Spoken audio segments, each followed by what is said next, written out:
Assalamualaikum warahmatullahi wabarakatuh. Saya Mita Zahana di sini akan menjelaskan tentang pengertian Twitter.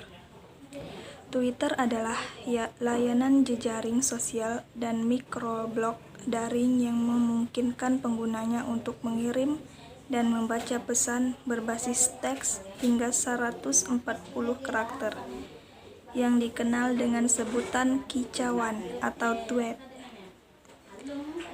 Twitter didirikan pada bulan Maret 2006 oleh Jack Dorsey dan situs jejaring sosialnya diluncurkan pada bulan Juli. Twitter mengalami pertumbuhan yang pesat dan dengan cepat meraih popularitas di seluruh dunia. Hingga bulan Januari 2013 terdapat lebih dari 500 juta pengguna terdaftar di Twitter. 200 juta diantaranya adalah penggunaan aktif. Lonjakan penggunaan Twitter umumnya berlangsung saat terjadinya peristiwa-peristiwa populer. Pada awal 2013, penggunaan Twitter mengirim lebih dari 340 juta kicauan per hari. Dan Twitter menangani lebih dari 1,6 miliar permintaan pencairan per hari. Hal ini menyebabkan posisi Twitter naik ke peringkat kedua sebagai situs jejaring sosial yang paling sering dikunjungi di dunia. Dari yang sebelumnya menempati peringkat ke-22. Tingginya popularitas Twitter menyebabkan layanan ini telah dimanfaatkan untuk berbagai keperluan dalam berbagai aspek. Misalnya sebagai saran protes, kampanye politik, sarana pembelajaran, dan sebagai media komunikasi darurat. Twitter juga dihadapkan pada berbagai masalah dan kontroversi, seperti masalah keamanan atau privasi pengguna, gugatan hukum, dan penyensoran. Manfaat Twitter untuk pendidikan. Twitter hampir digunakan di semua bidang kehidupan. Hampir semua mempunyai Twitter, dan penggunanya menghubungkan dengan audiens mereka.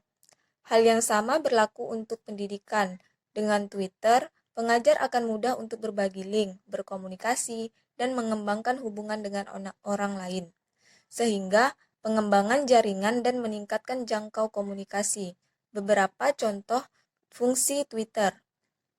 Dalam proses pendidikan antara lain, dalam sisi komunikasi, pengajar dapat menggunakan Twitter sebagai kelas digital, membiarkan peserta didik tahu tentang berita yang atau terakhir seperti di kelas atau berakhirnya kelas, sehingga dapat menggunakan hashtag pada Twitter. Selain itu, Twitter dapat digunakan pada kelas umum. Sebagai contoh, apabila kelas umum di mana berpartisipasi, peserta didik dapat mengintimidasi. Twitter dapat memudahkan bagi peserta didik untuk terlibat dan mendiskusikan di dalam kelasnya. Dengan Twitter, maka komunikasi dengan orang tua dapat terjalin. Orang tua dapat mendaftarkan untuk menerima Twitter dari pengajar. Belajar dengan menggunakan Twitter atau tes di media. Dengan Twitter, pengajar dapat meringkas apa yang telah dipelajari di kelas, mendorong refleksi diskusi antara peserta didik, koneksi kelas, ruang kelas di seluruh dunia, dan berkolaborasi menggunakan Twitter sebagai alat komunikasi. Saya di sini akan membahas pemanfaatan Twitter sebagai media pembelajaran. Pemanfaatan Twitter untuk kepentingan belajar mengajar memang belum banyak yang mempraktikkannya. Nah, coba bayangkan, di sini saya akan membahas apa itu manfaatnya. Coba bayangkan, apabila pada saat guru sedang menjelaskan materi, lalu siswa nge-tweet tentang pelajaran pemahamannya, sama persis seperti menulis di buku catatan, hanya berbeda medianya saja. Setelah itu, mereka dapat berdiskusi dan menggunakan fitur-fitur yang ada di Twitter, seperti hashtag, reply, retweet, dan lain-lain.